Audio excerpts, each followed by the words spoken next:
अस्सलामुअलैकुम। आज हम डिस्कस करेंगे कॉन्स्टिट्यूशन ऑफ पाकिस्तान 1973 से रिलेटेड कुछ आर्टिकल्स, क्योंकि जो one paper MCQs different exams होते हैं, उनमें कॉन्स्टिट्यूशन ऑफ पाकिस्तान से मुताल्लिक़ भी क्या कहते हैं एमसीक्यूज़ आते हैं। तो उसको कवर करने के लिए हमें कॉन्स्टिट्यूशन ऑफ पाकिस्तान के आर्टिकल्स को भी तैयार करना चाहिए, ताकि अगर कोई एमसीक्यूज़ आए तो हम उसे बेहतर तौर पर अटैम्प्ट कर सकें। तो आइए शुरू करते हैं। Article 2, Islam to be state religion. Article 5, loyalty to state and obedience to constitution and law. Article 6, high treason. Article 160, National Finance Commission. Article 140, Advocate General for a province.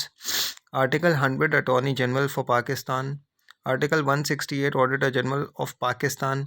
Article 169, Functions and Powers of Auditor General of Pakistan. ये इसी के functions और powers हैं। Article 170, Power to give directions as to accounts. ये भी Auditor General से ही related है। Article 171, Reports of Auditor General. Article 184, Original Jurisdiction of Supreme Court. Article 185, Appellate Jurisdiction of Supreme Court. Article 186, Advisory Jurisdiction. ये भी supreme court की ही है। Article 213, Chief Election Commissioner. Article 204, Contempt of Court.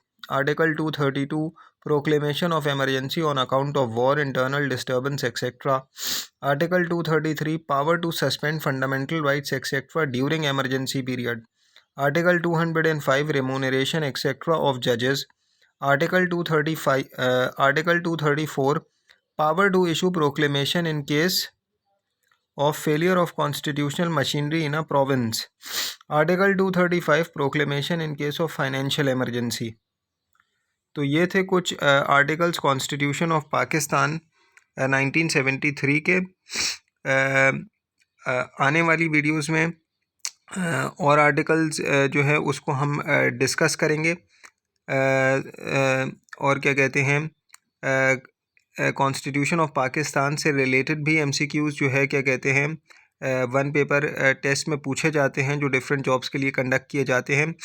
तो इसको भी तैयार किया कीजिए, ताकि आप बेहतर तौर पर परफॉर्म कर सकें अपने वन पेपर एमसीक्यूज़ टेस्ट के अंदर। अल्लाह हाफ़िज़।